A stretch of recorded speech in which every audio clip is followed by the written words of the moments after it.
Welcome back to my YouTube channel. The living room smelled like freshly cut oranges and fake enthusiasm. Everyone was gathered around the table. My parents, my siblings, even an uncle who only shows up for free meals.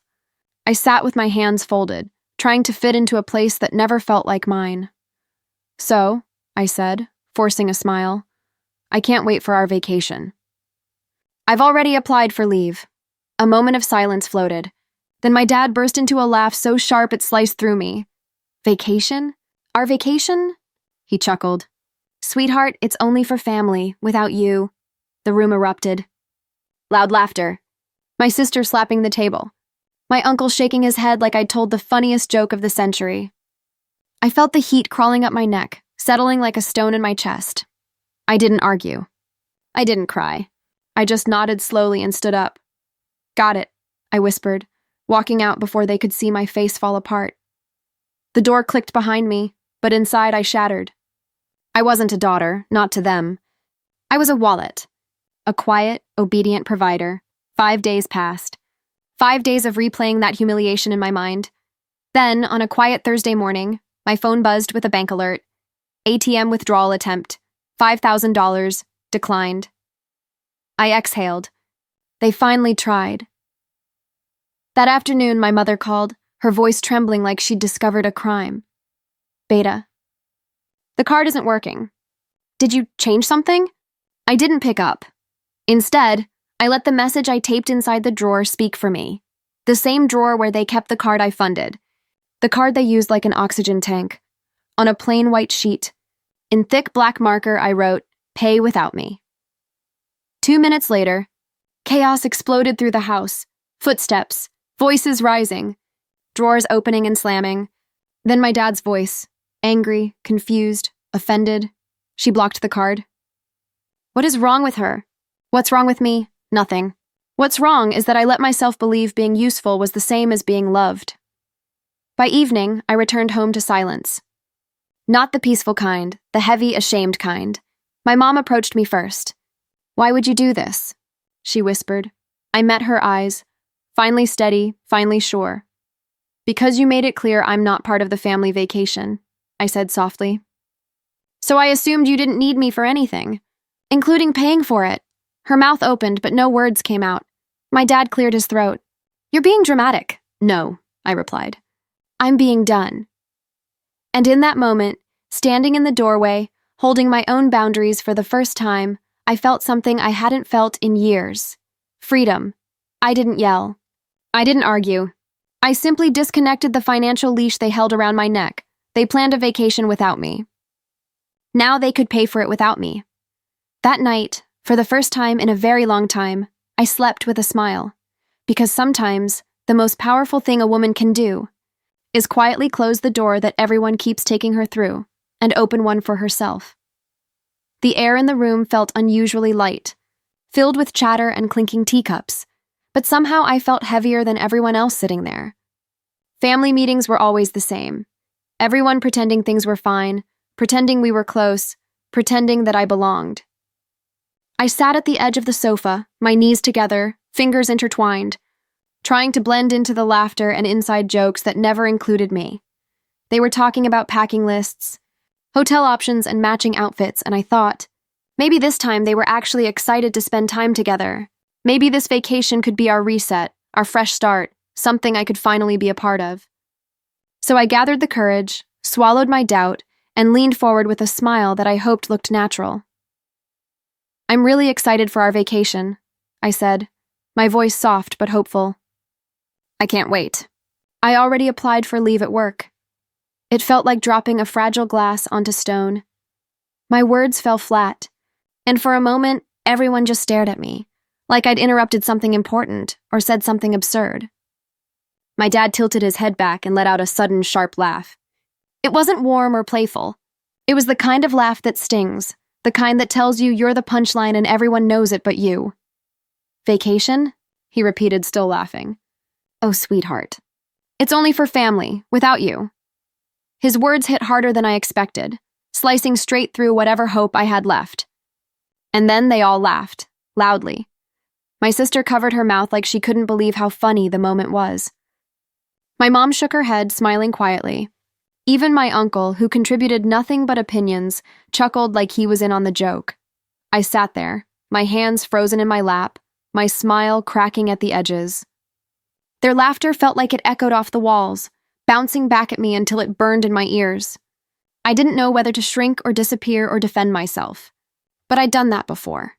I'd tried before, and every time they made me feel dramatic, emotional, unreasonable. So I didn't say a word. I just nodded, slow and controlled, like I agreed with their joke, like my heart wasn't breaking a little bit more each day in that house. I stood up quietly, feeling the weight of their amusement follow me to the door. No one asked where I was going. No one asked if I was okay. They just kept laughing, and I walked away with the truth settling painfully in my chest. In their world, I wasn't family. I was just convenient. The hallway felt colder than usual as I walked away from their laughter. I kept my steps slow and steady, refusing to let them see how fast my heart was beating. I'd perfected that skill over the years, holding my face still while something inside me cracked. Behind the door, they were probably still laughing, replaying my mistake like it was the highlight of their day. But out here, away from their eyes, the silence was loud enough to expose everything I'd been avoiding. I went to my room and closed the door gently, as if closing it quietly would somehow keep the pain from spilling out. I sat on the edge of my bed and let out a long breath I hadn't realized I was holding. It felt strange because I wasn't crying. I wasn't even trembling. I was just empty, like someone had flipped a switch inside me and turned off the last flicker of hope. I'd spent years convincing myself that if I tried a little harder, spoke softer, worked more, gave more, stayed quiet more, they would eventually see me, appreciate me, want me, but it hit me like a slow wave that night. They didn't want a daughter.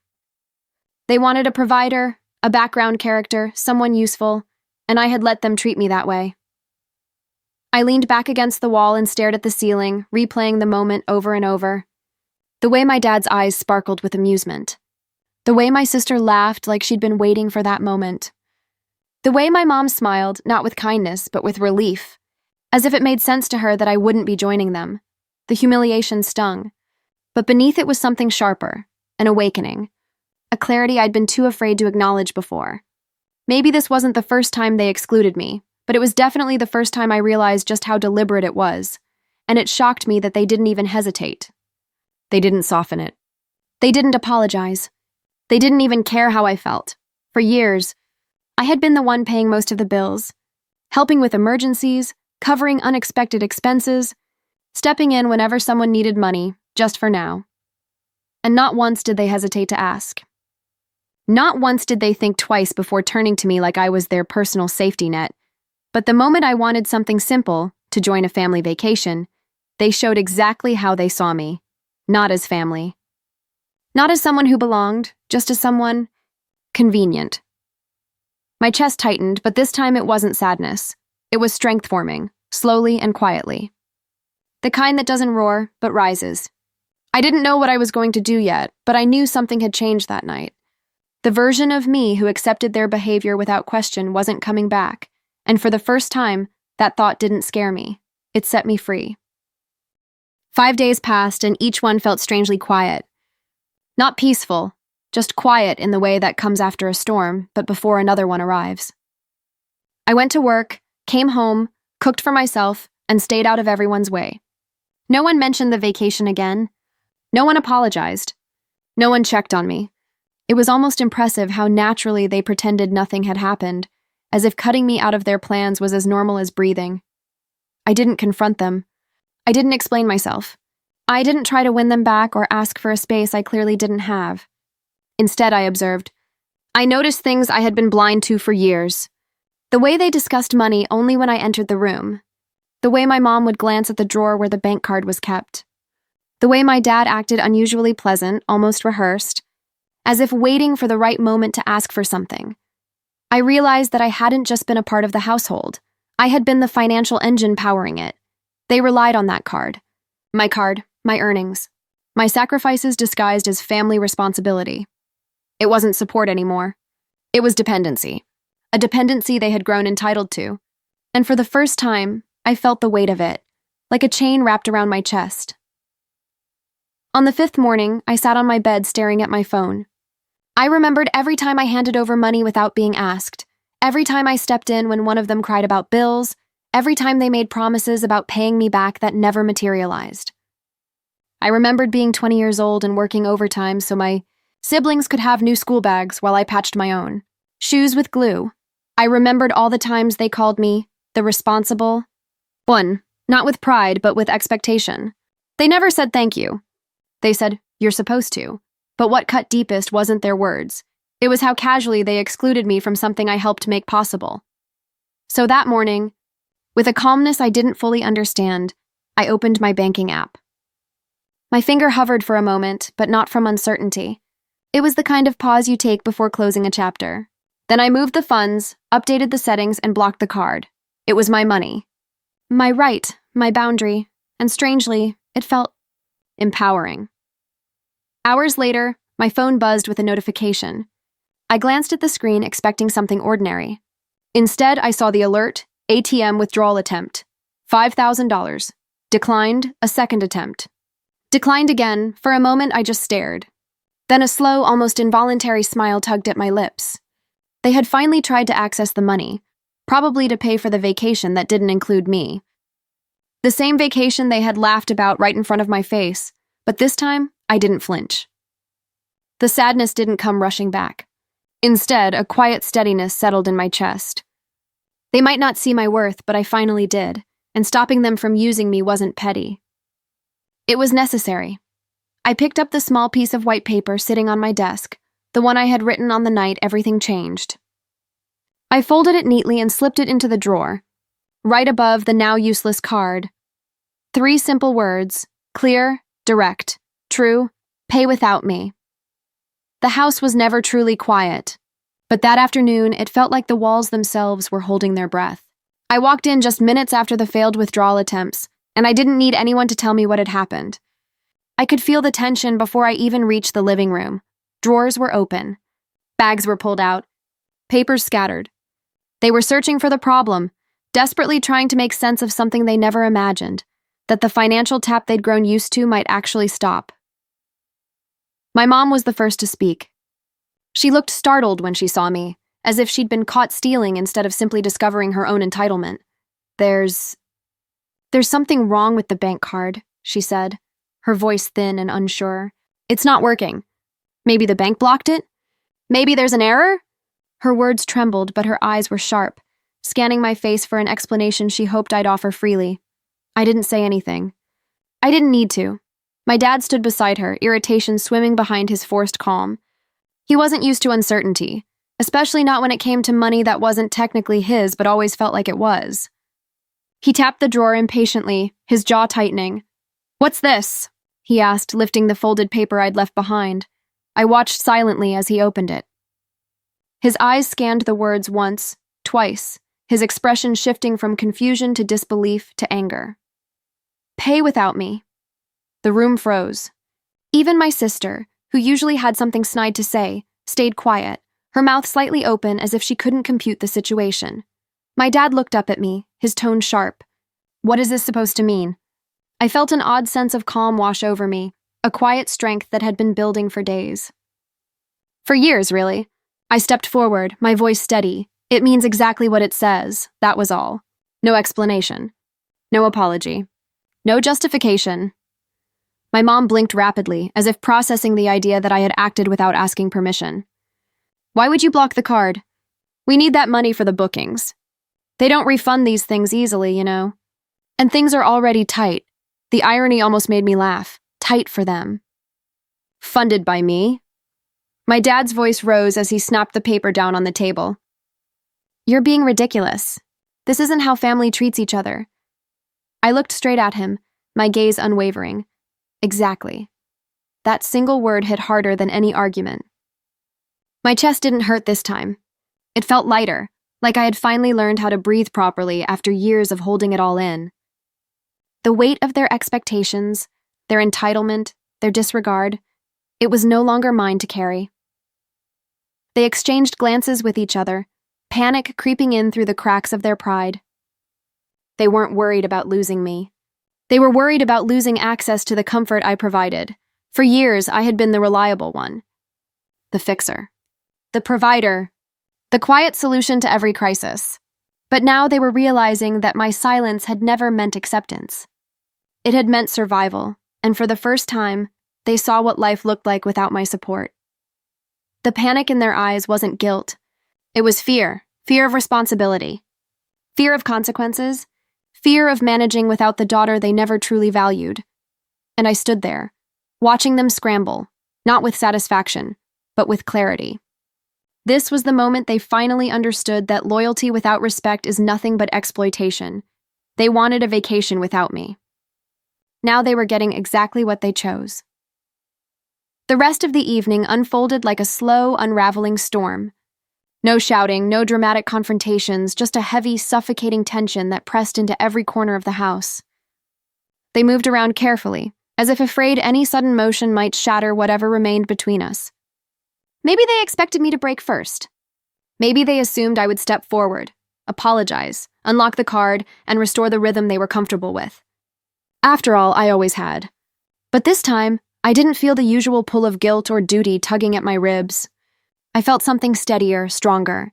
A quiet certainty that what I did was not an act of revenge, but an act of self-preservation. I walked into the kitchen to pour water, and my sister hovered near the doorway, looking unusually small without her usual confidence. She glanced at me, then at the floor. "You really blocked it?" she finally asked. I nodded once, slowly. She pressed her lips together. But how are they supposed to pay for everything now? I almost laughed, not because the question was funny, but because it revealed exactly how deeply the mindset ran. The idea that paying for themselves was unthinkable. The idea that I was somehow responsible for making their plans possible. The idea that their comfort was my duty. I set the glass down on the counter. "The same way everyone else does," I said. "With their own money." She didn't know how to respond. Maybe she hadn't considered that her comfort had come from my sacrifices. Maybe she didn't want to consider it. She simply nodded and walked away, leaving the air dense with unspoken truths. Later that night, I heard my parents whispering in their room. Their voices were low, tense. Words drifted through the hallway. Refunds, reschedule, expenses, short notice. They weren't talking about me. They weren't talking about how they'd hurt me. They weren't even talking about the cruelty of excluding me. Their concern was purely logistical, financial, inconvenient.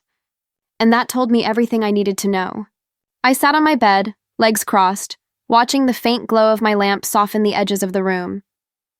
This space, small, quiet, often overlooked, felt suddenly sacred. Mine. For once, I wasn't thinking about what they needed from me. I wasn't rehearsing explanations or bracing myself for disappointment. I was thinking about what I needed, what I had denied myself in my attempt to be enough for them. I took my phone and opened the travel folder I had created weeks ago, the one filled with saved destinations, hotel photos, and budget plans I'd never dared to make real. My finger hovered over the pictures. Sunlit beaches, mountain cabins, cities alive with color, places where no one laughed at me, places where I wouldn't be invisible. For the first time, I let myself imagine going somewhere alone, somewhere peaceful, somewhere healing, somewhere I wasn't an afterthought but the main character. The idea didn't scare me. It warmed me. Somewhere in the house, a door closed hard. My dad's voice rose briefly, then quieted again. Maybe they were finally understanding that their choices had consequences. Maybe they were realizing that I wasn't going to carry their weight anymore. Maybe they were feeling the absence of the version of me they had taken for granted. I lay back on my bed, listening to the unsettling silence that followed. A silence thick with discomfort. But underneath it, I felt something else. A subtle shift, a new balance forming inside me. They had joked that the vacation was for family, without me. And for the first time, I understood something clearly. If they didn't see me as family, then I didn't need to carry the responsibilities of one. In the days that followed, the atmosphere in the house shifted from tension to quiet acceptance. They didn't say sorry, not properly, not sincerely, but they also didn't ask for the card again. They couldn't. The balance had changed. And maybe that was the real apology, their sudden understanding that I was no longer the person they could mold. Guilt, or rely on without offering love in return. A week later, I watched them roll their suitcases out the door for their family vacation. They didn't invite me. They didn't even try to pretend. But what surprised me most was how little it hurt. I stood by the window sipping my tea and realized something profound. I didn't want to go with them anymore. Not because I was excluded, but because I had finally stepped out of a place where I was never welcomed in the first place. When the house grew quiet again, I opened my own suitcase, the one I had packed slowly over the week, filling it with clothes, books, and a tiny sense of hope. This time I booked a destination for myself. A place where I wasn't a wallet, a backup plan, or the punchline of a cruel joke. A place where I could breathe without shrinking. As the plane lifted into the sky, I looked out the window and felt something inside me lift with it. I wasn't running away. I was finally choosing me. Choosing peace. Choosing respect. Choosing a life where I didn't have to earn my place by sacrificing pieces of myself. Sometimes families don't break you in loud ways.